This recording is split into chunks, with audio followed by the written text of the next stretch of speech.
I was married for 5 years. 5 long years that I once described as the calm after the storm, the kind of peace people pray for. We were stable, mature, the couple that others envied.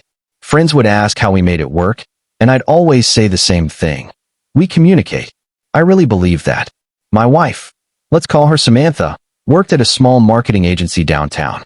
Deadlines, client calls, last-minute campaigns. Her schedule was chaos, but she handled it all like a pro.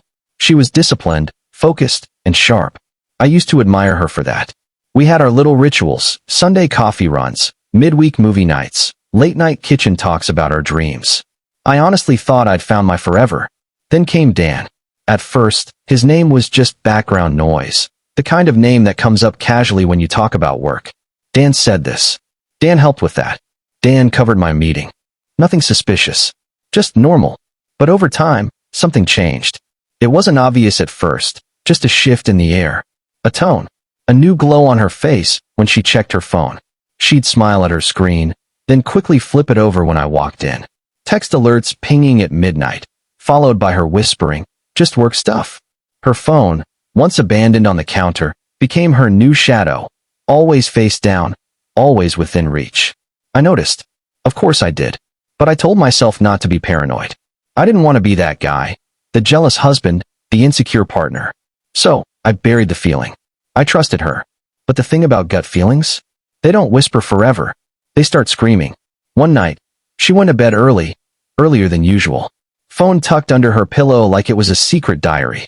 And for the first time, I couldn't silence the storm in my head. I waited. Waited until her breathing softened, that steady rhythm that told me she was deep asleep.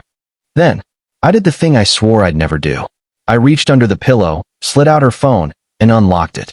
My heart was pounding so hard I could hear it echo in my ears. When the messages loaded, the truth hit like a punch to the chest. Explicit texts, pictures, voice notes, laughter typed out in tiny emojis, but the meaning behind them was crystal clear. She wasn't just cheating. She had emotionally moved out of our marriage. And then, the line that broke me. I can't wait to finally be yours. I'm done pretending at home. Pretending. At home. I just sat there, staring at the glowing screen while she slept beside me, her breathing soft and peaceful, like she hadn't just demolished everything we'd built. The next morning, I didn't yell. I didn't throw her phone or demand explanations. I just existed. Quietly. Hollow. Over breakfast, I looked at her and said, I know about you and Dan. The spoon froze halfway to her lips. Her face went white. And then, like clockwork, the tears came. First the denials. Then the half-truths. Then the sobbing apologies. But eventually, she said it. I love him. I didn't mean for this to happen. That sentence was the sound of a door slamming shut inside me. I stood up, grabbed my keys, and said quietly, if you love him, be with him. But I'm done.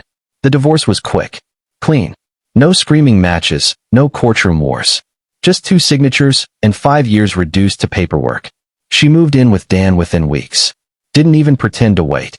At first, I was angry. Then I was sad. Then empty. But something strange happens when you hit rock bottom. You stop fearing the fall. So, I started over. Packed up, left the city, and moved west. New job. New apartment. Started hiking, going to the gym, picking up photography again. And slowly, piece by piece, I rebuilt myself. 3 years passed. Then, one random night, my phone buzzed. A message. From her. Hey, can we talk? I stared at the screen, my stomach tightening. Curiosity won. I opened it. I just wanted to say I'm sorry. I know I don't deserve it, but I miss you. I messed up so bad. I almost laughed. Missed me? The man she called pretend? I clicked her profile before replying, and that's when karma showed her hand. She was married. To Dan. 3 kids. But she looked nothing like the woman I knew. Her once bright eyes were dull. Her confident smile replaced with something tired. Forced. From what I could see, she'd gotten pregnant shortly after moving in with him. Quit her job. They rushed a wedding. And soon, more kids followed. Neither of them worked. They were living off assistance, the same kind of life she used to mock others for. I finally replied with one sentence. I hope you and your family are doing well. Take care. No anger. No closure speech. Just peace. When I hit send, I felt nothing, and that nothing was beautiful. Weeks later, Curiosity nudged me again. I clicked on her page. A new post. Her, Dan, and the kids in front of a small, worn-out house. The caption read, "Trying to stay positive. Life's tough, but we're pushing through red heart." It was poetic, almost tragic. She had become everything she used to pity. That's when it hit me. Her life wasn't my revenge. My peace was. Months passed, and I stopped thinking about her altogether. I met someone new, Lena. We met at my photography club. She had this easy smile and an honesty that didn't need to prove itself. She knew I'd been hurt, and she never tried to fix it. She just listened. We'd go on long hikes, take photos at sunset, share playlists while driving home. And for the first time in years, I laughed without bitterness. Sometimes she'd ask about my past, and I'd tell her. But I always ended with, "She taught me exactly who I never want to be again." Lena would smile and squeeze my hand. That small, quiet gesture that said everything. Then, one evening, I got another message. Not from Samantha. From one of her old co-workers. "Hey man, just thought you should know. Dan cheated on her. Left her for someone at his new job." I read it twice. And then I smiled. Not the vengeful kind of smile, just the kind that says, the universe has a perfect sense of timing. I sat back in my chair, staring out the window.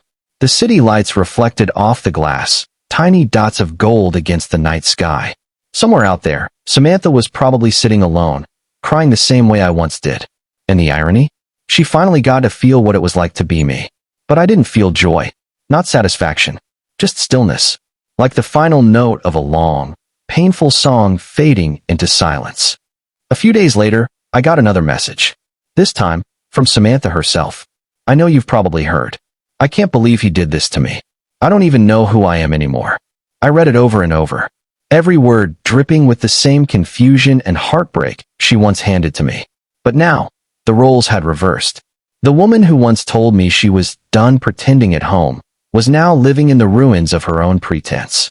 She kept messaging, paragraphs at a time, begging for someone to talk to. I didn't reply. Not because I hated her, I didn't. But because there was nothing left to say. Some doors don't close, they seal shut. Weeks turned into months. Life moved forward again. Lena and I had grown close, closer than I thought possible.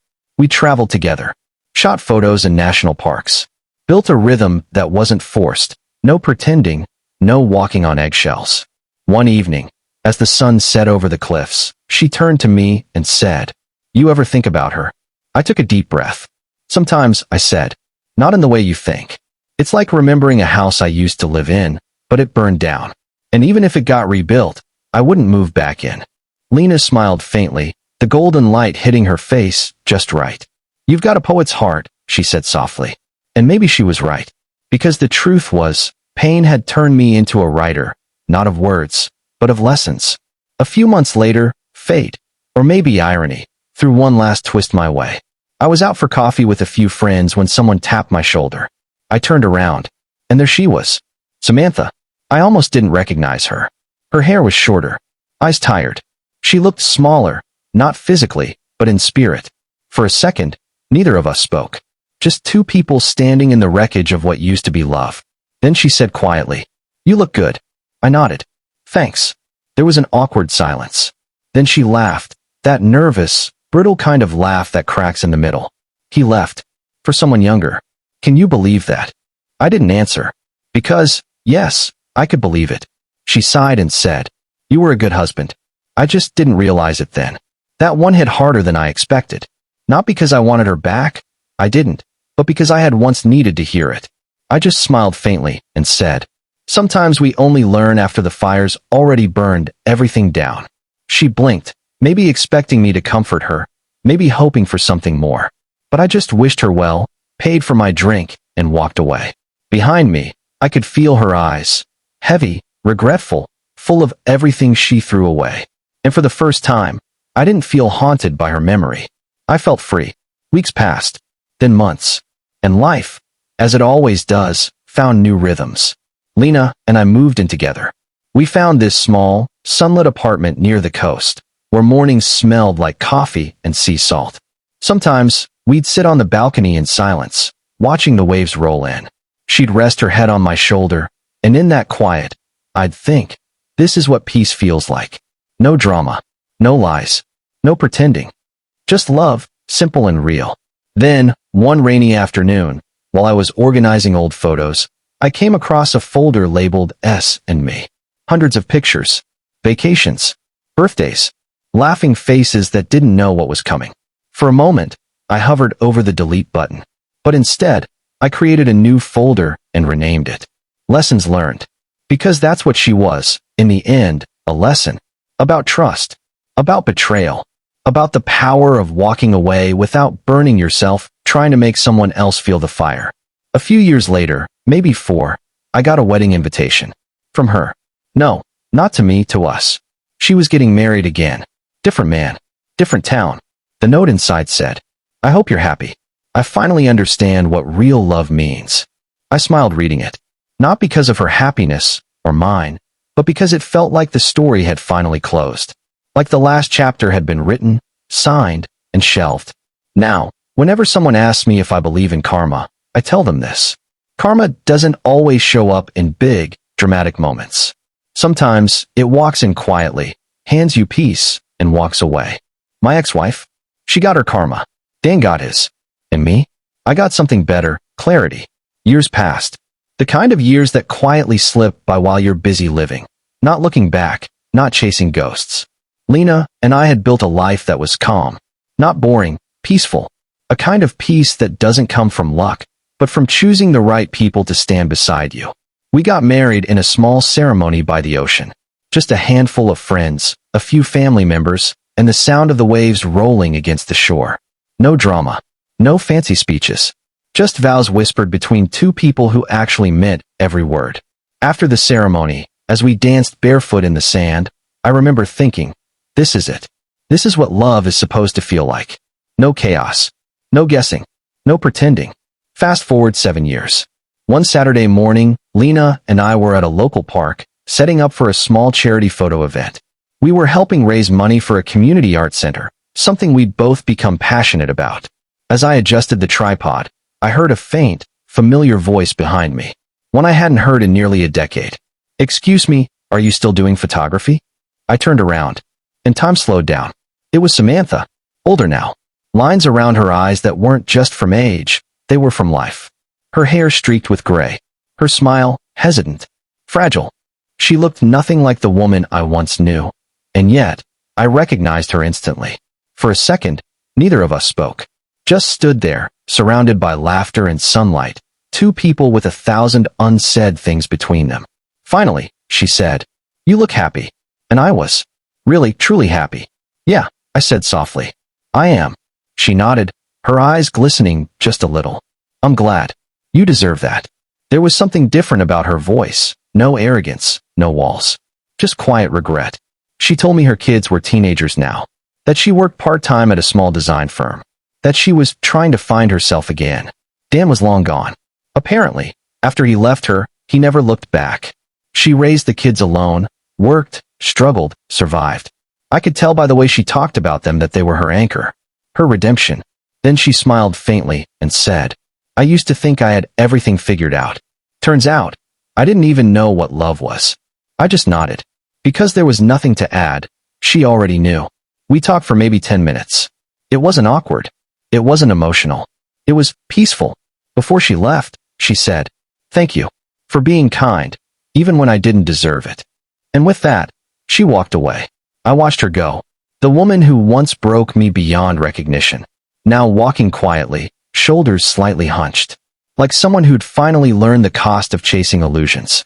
That night, I sat on the balcony with Lena, watching the sunset turn the sky gold and pink.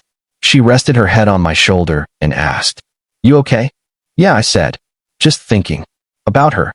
I smiled. About me, actually. Because for the first time in my life, I wasn't defined by the pain someone else caused me. I wasn't the man who got cheated on, or the man who rebuilt from ashes. I was just me. And that realization hit harder than any revenge, any karma, any closure message ever could. Years ago, I thought revenge would be seeing her suffer. But now I know, real revenge is peace.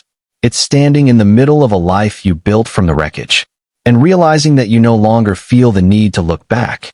Samantha became a lesson, not a wound. Dan became a memory, not an enemy.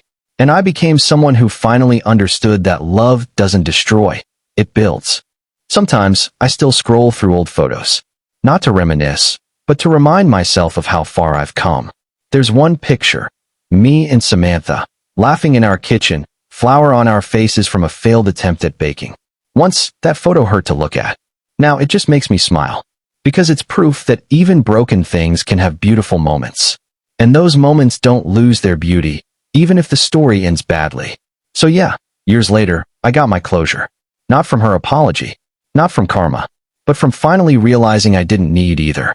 She found her way, the hard way. I found mine, the honest way. And in the end, maybe that's what life does best. It breaks you, so it can rebuild you stronger. What do you think? Would you have forgiven her, or done something different? Drop your thoughts in the comments. And if you've ever witnessed karma this strong, hit that like button and subscribe for more revenge stories like